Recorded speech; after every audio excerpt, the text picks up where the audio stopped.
रसूलुहु नबीयुल करीम। हम अक्सर देखते हैं कि एक आदमी मस्जिद में है, वो दुआ मांग रहा है और दुआ मांगते हुए इधर उधर देख रहा है, और एक आदमी को देखते हैं कि वो दुआ तवज्जो के साथ और आहोजारी के साथ मांग रहा है। इसी तरह देखते हैं कि एक आदमी नमाज पढ़ रहा है, न क़याम से दुरुस्त करता है, न रुकू ठीक करता है, और रुकू से सीधा खड़ा होना जो कि वाजिब है, रुकू में से सीधा नहीं खड़ा होता, अभी सीधा खड़ा नहीं होता कि सजदे में चला जाता है, सजदे से अभी सही बैठता नहीं है, दूसरे सजदे में चला जाता है। एक ऐसे नमाज पढ़ रहा है, और एक आदमी है अच्छी तरह रुकू, अच्छी तरह खड़ा है, अच्छी तरह रुकू कर रहा है, रुकू से सीधा खड़ा हो रहा है और सजदे में जाता है, सजदे से बिल्कुल सही बैठता है, दूसरा सजदा करता है, गोया कि नमाज को अच्छी तरह से पढ़ने की फ़िक्र करता है। इसी तरह से हम दुनिया में देखते हैं कि रास्ते से गुजर रहे हैं, हमारी कौम का एक अजीब मिजाज है, और वो मिजाज है जल्दबाजी। हर आदमी को जल्दी लगी हुई है। एक अंग्रेज़ ने बड़ा अजीब वाक़या लिखा। वो पाकिस्तान में कहीं आया था, उसने वाक़या लिखा कि मैं एक दफ़ा गुजर रहा था तो वहाँ रेलवे फाटक था, तो रेलवे फाटक पे सब जो है ना गाड़ियाँ, रेलवे फाटक बंद होने लगा तो सब गाड़ियाँ ठहर गई। क्या इधर में देखा एक साइकिल वाला आया और रेलवे फाटक से बंद होते होते वो उसमें से नीचे से निकला और दूसरे उधर से पार हो गया। अब उस अंग्रेज़ की, यहाँ लिखे ना विज़न, उस अंग्रेज़ का विज़न देखिए, उसकी सोच और फिक्र देखिए। कहते मैंने सोचा कि ये शख्स वक्त का कितना कदरदान है कि वक्त की खातिर से अपनी जान की परवाह भी नहीं की, और वक्त बचाने के लिए आखिरी लम्हों में भी इसने फाटक से नीचे से निकलकर अपने कि मेरा वक्त बचे और मैं चला जाऊं। ये अंग्रेज़ ने कहा कि मेरे जहन में फ़ौरन ये बात आई, इस शख्स की वक्त की कदरदानी कैसी है। कहा उसके बाद जब मैं फाटक, रेलगाड़ी गुजर गई, रेलवे क्रॉसिंग हो गई, रेलवे क्रॉस कर गई, फाटक खुले, मैं आगे बढ़ा तो देखा वही शख्स फाटक के पार करके एक फुटपाथ पर यूं बैठा हुआ है और कुछ नहीं कर रहा।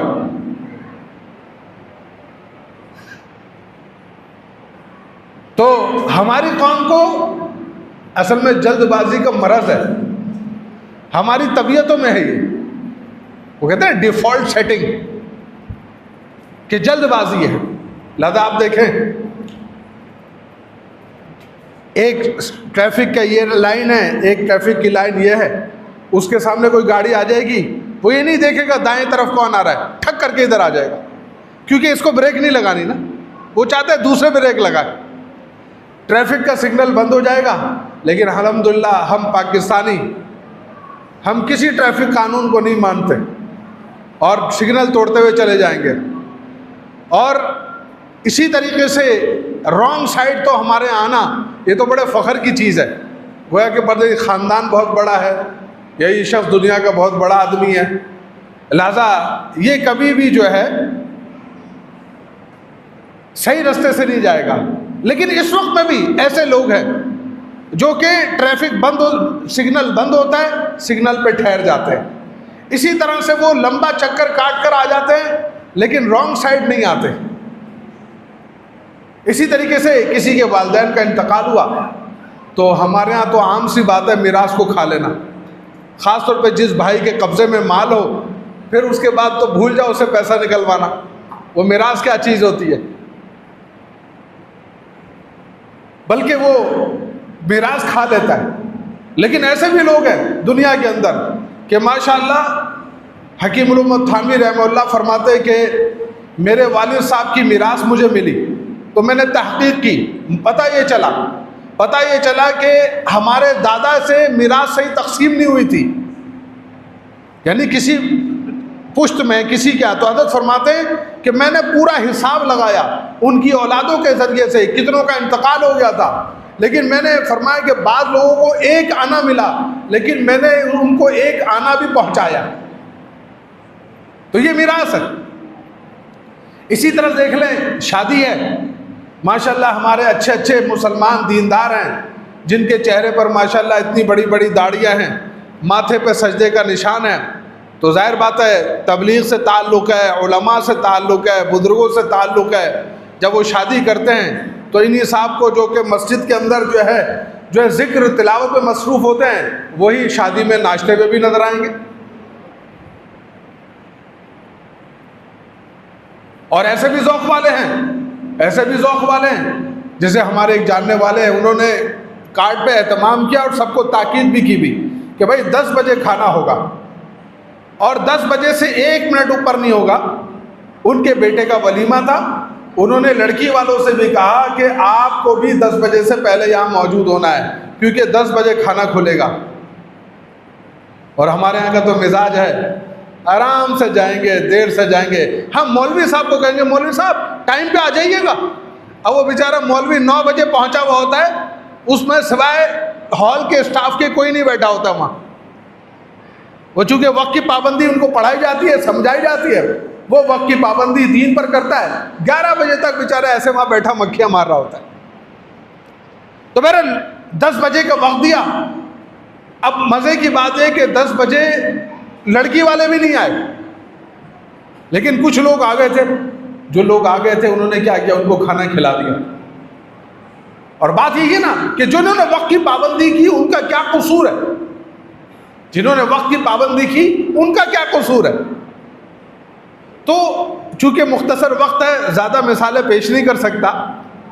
तो अब ये क्या चीज़ है कि एक आदमी सिग्नल नहीं तोड़ रहा बल्कि सिग्नल होता है खड़ा हो जाता है, इसको कहते हैं ज़ौक़। अंग्रेज़ी में कहते हैं टेस्ट, मिजाज, जायका। और इसी तरीके से एक आदमी यूँ दुआ मांग रहा है बल्कि दुआ में इमाम साहब को देख रहा होता है कि या अल्लाह ये दुआ जल्दी ख़त्म कर दे। वो ये दुआ मांग रहा होता है कि अल्लाह करे ये दुआ जल्दी ख़त्म कर दे, ऐसे दुआ मांगता है। और एक आदमी दिल लगा के दुआ मांग रहा है, तवज्जो के साथ मांग रहा है, क्योंकि हदीस शरीफ में आता है कि जो दुआ दिल से मांगी जाती है, इब्ने माजा शरीफ की रिवायत है, जो दुआ दिल से मांगी जाती है वो दुआ अल्लाह कबूल फरमाता है, और जो दिल से और ध्यान से नहीं मांगी जाती अल्लाह उस दुआ को कबूल नहीं फरमाता। अब देखिए नमाज का एक मसला है, नमाज में है कि जब बंदा नमाज शुरू करता है तो अल्लाह रब्बुल इज़्ज़त उसकी तरफ मुतवज्जे होते हैं, और जब वो बंदा इधर उधर देखता है, ये तो हमारा स्टाइल है ना, कभी यूँ देखते कभी यूँ देखते। बल्कि मैं अपनी मस्जिद में गया तो वहाँ पहले एक अलमारी थी, उस पर शीशा लगा हुआ था। तो होता ये था कि अब शुरू में वो शीशा लगा था तो मुझे भी अंदाज़ा नहीं, तो एक दिन मैंने देखा एक साहब नमाज में खड़े हुए हैं,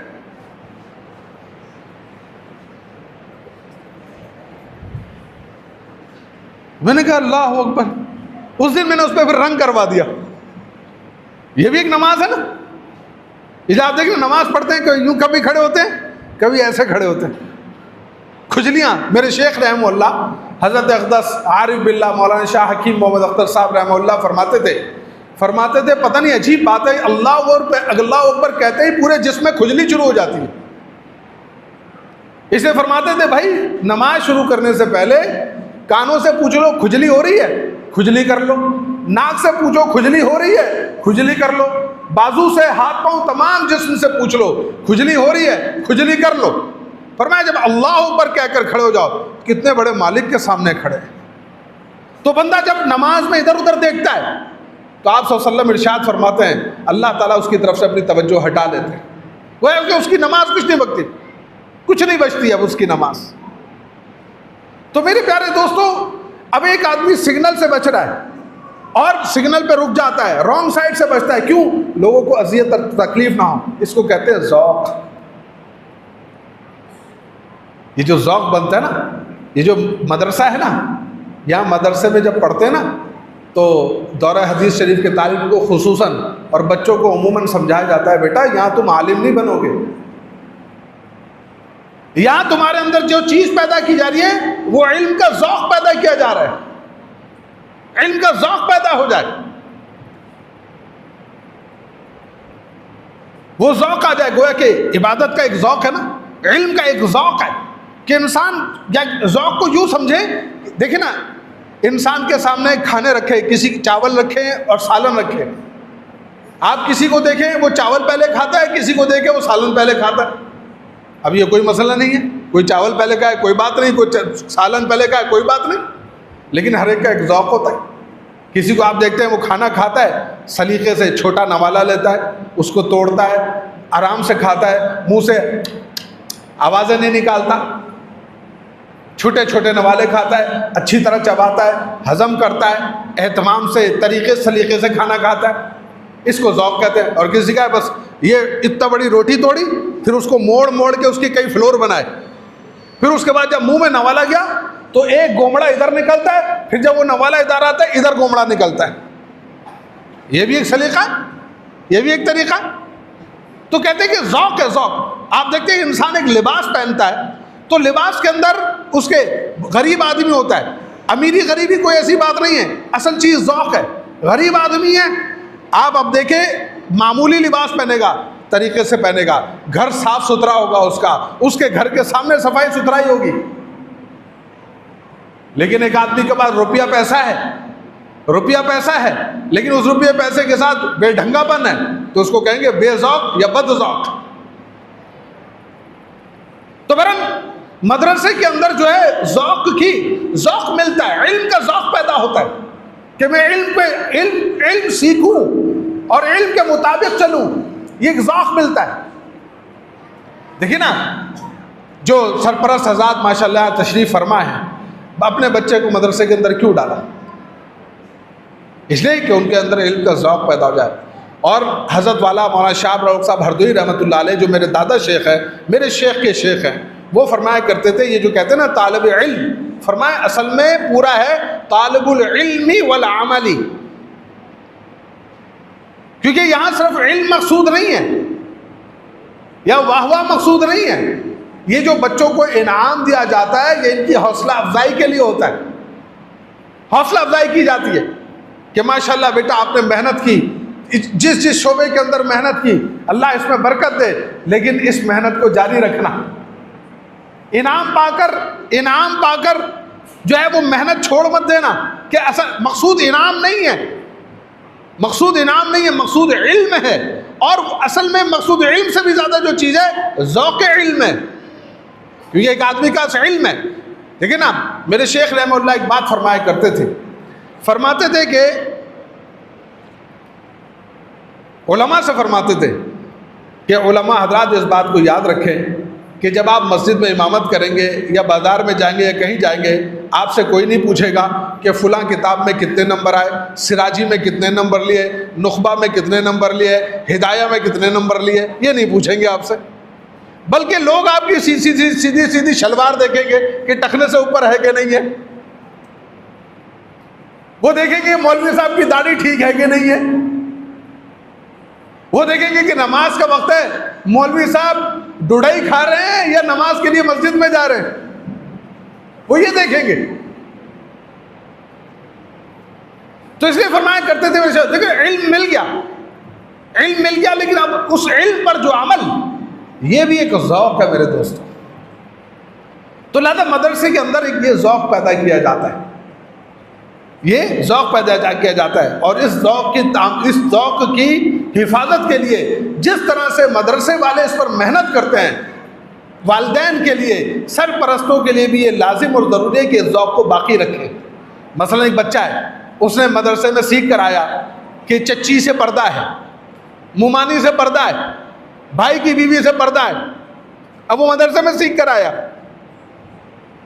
अब जब घर में आया उसका बाप पीछे पड़ गया, ये क्या पर्दा पर्दा तूने शुरू कर दिया। या वो आया कि कहे कि भाई टीवी नहीं देखना, फिल्में नहीं देखनी और दाढ़ी रखनी है। अब बाप जो है पीछे पड़ जाए और वो कहे कि ये क्या तू सीख के आ गया, मौलवी साहब के आगे गले हो जाए, ये तुम मेरे बच्चे को बिगाड़ रहे हो। तो मेरे प्यारे दोस्तों, सरपरस्त के लिए भी लाजिम और ज़रूरी है। जैसे मैं एक बात और एक अर्ज़ करता हूँ, आज हमारे यहाँ आजकल होता है कि जब बच्चा कुरान मजीद हिफ्ज़ करता है तो माशाअल्लाह उसकी हौसला अफजाई के लिए रिश्तेदार, वालिदैन वगैरह और कोई अजीज़ व अकारिब होते हैं, वो कुछ तोहफ़ा देते हैं उसको। सब वो तोहफ़ा भी किस लिए होता है? वो भी हौसला अफजाई के लिए होता है। लेकिन एक बच्चे ने कुरान मजीद हिफ्ज़ किया, अब हिफ्ज़ कुरान पर उस बच्चे को स्मार्टफोन, मोबाइल देना, आप मुझे बताइए दोनों में कोई मुनासबत है? हाफिज़ कुरान बच्चे ने हिफ्ज़ किया, अब उसको इनाम क्या दिया जा रहा है? Smartphone, mobile phone. कोई मुनासबत है भाई? तो पता ये चला कि हम अपने बच्चे का जो ज़ौक़ मदरसे में बनता है, उस ज़ौक़ को हम अपने हाथों से ख़राब कर रहे होते हैं। इसलिए लाजिम है, ये ना समझे कि मदरसे वाले वो सिखाएंगे, लेकिन अमल कराना सरपरस्तों का काम है। ये बात याद रखिए, वो तो सिखाएंगे क्योंकि अमली दुनिया में वो कदम रखेगा तो मदरसे से नहीं पाला पड़ेगा, बल्कि आपसे, आइज़ा अकारिब से, मुआशरे से पाला पड़ेगा। अब अगर उसके इल्म के ज़ौक़ के अंदर पुख्तगी होगी और अमल के ज़ौक़ के अंदर उसके पुख्तगी होगी तो फिर नतीजा ये निकलेगा, सारा जहां खिलाफ हो परवाह ना चाहिए, सारा जहां खिलाफ हो परवाह ना चाहिए, पेशे नज़र तो मर्ज़ी जानाना चाहिए। फिर इस नज़र से जांच कर तू करिए फैसला, क्या क्या तो करना चाहिए और क्या क्या ना चाहिए। सुभान अल्लाह। तो इसलिए मेरे दोस्तों, ये जो ज़ौक़ की तामीर ये मदरसे में होती है, और तामीर ज़ौक़ के लिए सोहबत का होना बहुत लाजिम है। देखिए इसकी एक मिसाल समझिए, हमारे यहाँ लोग खलीज के ममालिक में जाते हैं, Dubai, Oman, Kuwait, Saudi Arabia. जब कराची में रहते थे और गए नहीं थे, अगर नाक सड़कनी होती थी यूँ करते थे, सही है ना, या नाक ऐसे साफ कर, या कमीज उठाई, खुजली करनी है, अंदर से हाथ डाला, खुजली शुरू कर दी, ऐसा ही है ना। अब जनाब चले गए कुवैत में, सऊदी अरब चले गए, अब क्या हुआ? अब वहां चूंकि उन लोगों की सोबत में रहे, अब ये नाक ऐसे नहीं साफ करते, अब टिश्यू पेपर निकालते हैं तरीके से। आप देखते हैं उनका स्टाइल बदला हुआ होता है, पहनने का अंदाज बदल जाता है, गुफ्तगू का अंदाज बदल जाता है, लोगों से मिलने का अंदाज बदल जाता है। क्यों? कहते हैं कुछ ज़ौक़ बदल गया।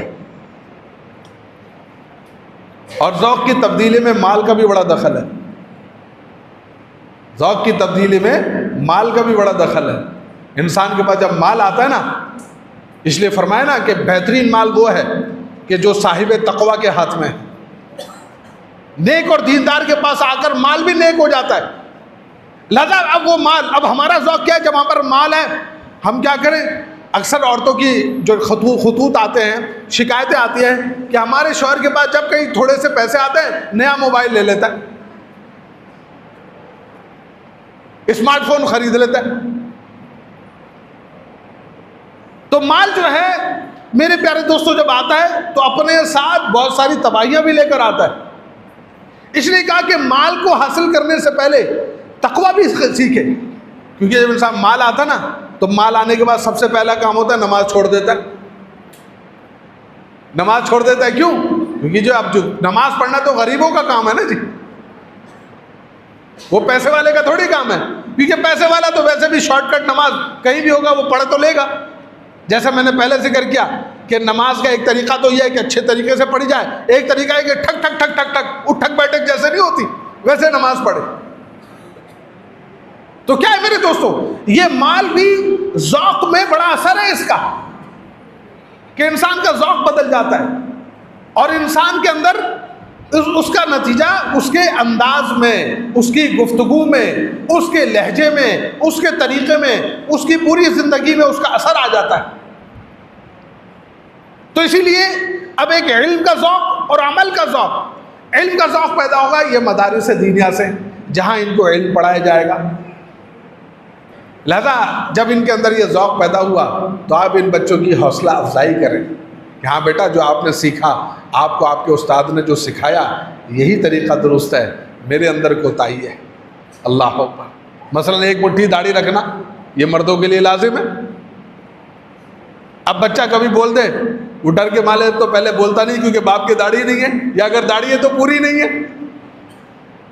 तो हम बच्चे के साथ ताउन ये करें कि कम से कम उसकी हौसला शिकनी ना करें कि बेटा बात यह कि कमी तो मेरे अंदर ही है कि मेरी दाढ़ी पूरी नहीं है या मेरी दाढ़ी नहीं है, असल चीज़ यही है कि मेरी दाढ़ी होनी चाहिए, ताकि उस बच्चे का जो ज़ौक़ बना है ना, उस ज़ौक़ के अंदर पुख्तगी पैदा हो जाए। हाँ, उस ज़ौक़ को पेश करने का एक सलीक़ा और तरीक़ा होता है। इसको सुने, मेरे शेख रहमहुल्लाह साउथ अफ्रीका तशरीफ़ ले जाया करते थे, तो वहाँ का हॉकी का एक खिलाड़ी था, मुसलमान था, वो हज़रत की मजलिसों में आने लगा और मेरे शेख रहमहुल्लाह एक मुट्ठी दाढ़ी पर बयान फरमाया करते थे। तो हज़रत ने की सोबत का ऐसा भी हुआ कि उसने एक मुट्ठी दाढ़ी रख ली। चूँकि कौमी खिलाड़ी था, एक मजलिस के अंदर, एक किसी महफिल के अंदर वहाँ का जो सदर गुजरा नेल्सन मंडेला, तो वो मजलिस में वो भी मौजूद था। तो मंडेला से मुलाकात हुई तो उसने देखा एक मुट्ठी दाढ़ी, तो उसने पूछा व्हाट इज दिस, ये क्या है भाई? तो उसने कहा, अब उसको क्या समझाता है कि ये दाढ़ी हमारी शरीयत में इसका रखना ज़रूरी है, लाजिम है, वाजिब है। तो उसने उसके बजाय बड़े अच्छे तरीके से उसको समझाया। उसने कहा कि हमारे एक टीचर आए थे यानी मेरे शेख मुराद है, वो हमें एक पार्क में ले गए। वहाँ साउथ अफ्रीका में एक पार्क है, क्रूगर नेशनल पार्क, 350 किलोमीटर का एक जंगल है, खुला जंगल, जहाँ शेर, गीदड़, भेड़, बकरियां, बंदर, हाथी सब खुले हुए हैं। 350 किलोमीटर का 4 मुल्कों पर इतना बड़ा जंगल है वो, और उसका बड़ा हिस्सा साउथ अफ्रीका के साथ लगता है। कहा कि वहाँ हमें हमारे शेख ले गए थे तो हमें जंगल में शेर भी दिखाया और शेरनी भी दिखाई, और हमें शेर दिखाया कि शेर की दाढ़ी है और शेरनी की दाढ़ी नहीं है। तो कहते हैं हमारे टीचर ने हमसे पूछा, देखो ये शेर है जिसकी दाढ़ी है और ये शेरनी है जिसकी दाढ़ी नहीं है, तुम शेर बनना चाहते हो या शेरनी? तो जब ये तकरीर उन्होंने मंडेला के सामने की तो मंडेला भी हंसने लगा। तो पता ही चला कि दीन सिखाने का भी एक सलीका होता है, एक अंदाज होता है, जिसको कुरान करीम ने समझाया, उदउ इला सबील रब्बिका बिल हिकमति वल मौइज़तिल हसना, कि अपने रब की तरफ से बुलाइए लेकिन हकीमाना अंदाज से और अच्छी बात कहकर, अच्छे तरीके से।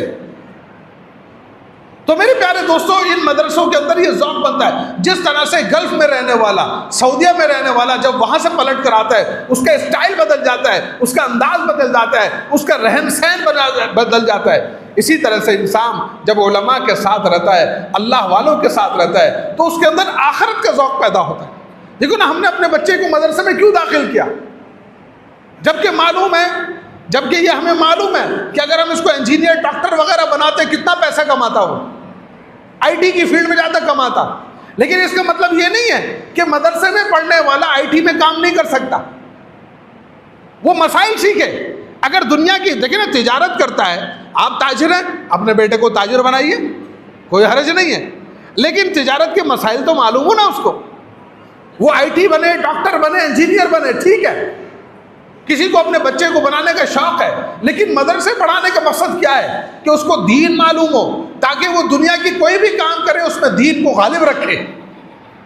यानी डॉक्टर बने, अल्लाह वाला डॉक्टर बने, इंजीनियर बने, अल्लाह वाला इंजीनियर बने, हलाल हराम की तमीज़ हो, जायज़ नाजायज़ की खबर हो उसको, और अपने मामलात, अपने अखलाक, अपनी मुआशरत, अपनी इबादत अल्लाह ताला की रिदा और खुशनुदी के मुताबिक करें मेरे दोस्तों।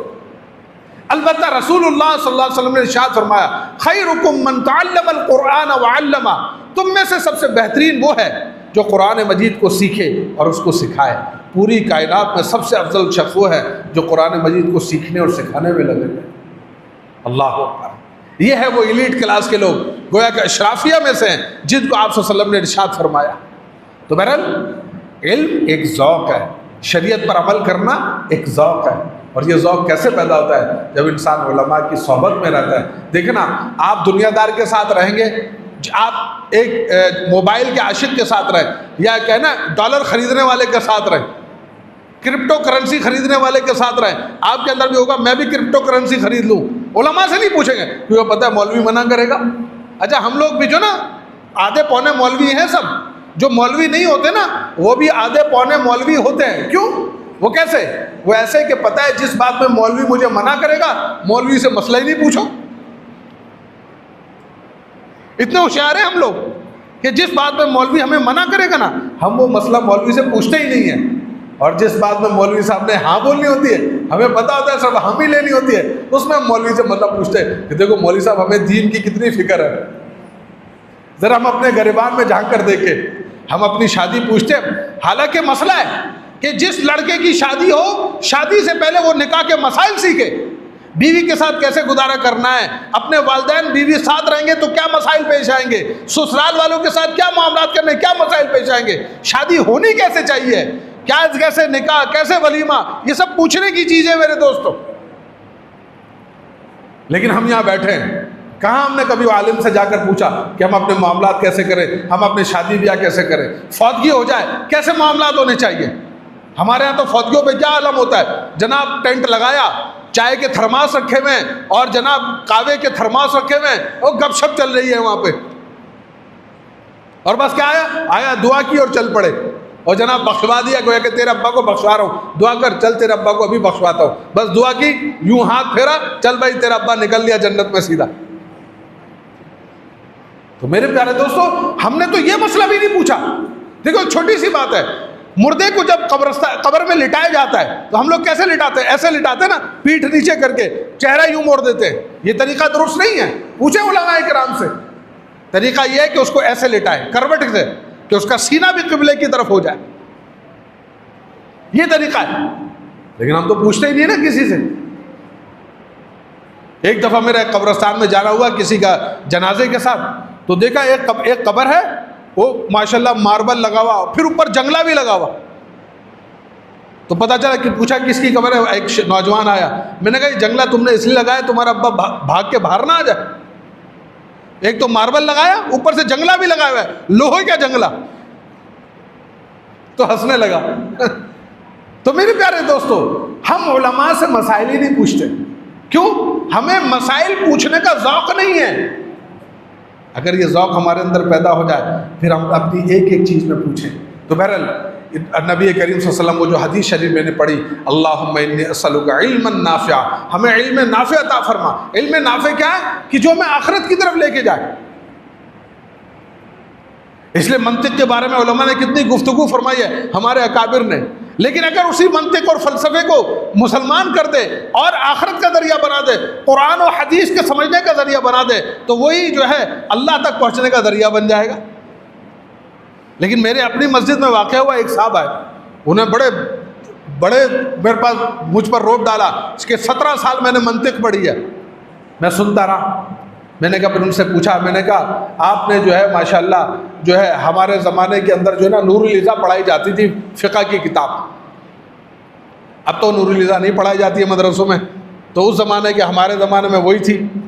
तो मैंने कहा कि नूरुल इज़ा में जो है नमाज की 51 सुन्नतें लिखी हैं, सुन्नतें सुनाइए।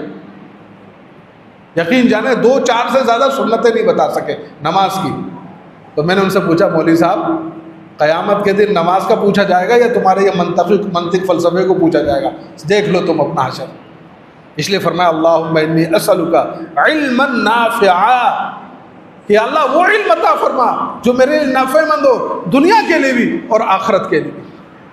तो बहरहाल ये माशाअल्लाह बदर से बड़ी खुशी देखकर, नज़्म व ज़ब्त देखकर और ज़ौक़ देखकर अल्लाह ताला इसमें बरकत अता फ़रमाए और सबसे बड़ी बात ये कबूल फ़रमाए। हमारी कामयाबी ये नहीं है मजमा ज़्यादा हो, हमारी कामयाबी ये नहीं है कि नंबर ज़्यादा आ जाए, हमारी कामयाबी इस बात पर है कि अल्लाह अपनी रहमत से इसको कबूल फरमा ले। जैसे इब्राहिम अलैहिस्सलाम ने काबा शरीफ जैसी क्या तामीर फरमाई, लेकिन दुआ क्या मांगी, रब्बना तकब्बल मिन्ना इन्नका अंतस समीउल अलीम, कि अल्लाह अपनी रहमत से बतकल्लुफ़ इसको कबूल फरमा। मेरे शेख फरमाते थे बाबे तफ़ाउल इस्तेमाल फरमाया, यानी गोया कि आपकी अज़मतों के लायक नहीं है, अपनी रहमत से इसको कबूल फरमा लीजिए। तो इसलिए मेरे दोस्तों, ये जो बच्चे माशाल्लाह यहाँ मदरसे के अंदर इनका ज़ौक़ बनाया जा रहा है, ये ज़ौक़ जो बन रहा है इल्म का एक ज़ौक़ बन रहा है, इस इल्म के ज़ौक़ में इनके साथ ताउन कीजिए और इनकी अच्छी बातों में इनके साथ ताउन करें और अल्लाह अपनी रहमत से इसको कबूल भी फरमाए और हमारे इस जमा होने को भी कबूल फरमाए और अल्लाह ताला इल्म का और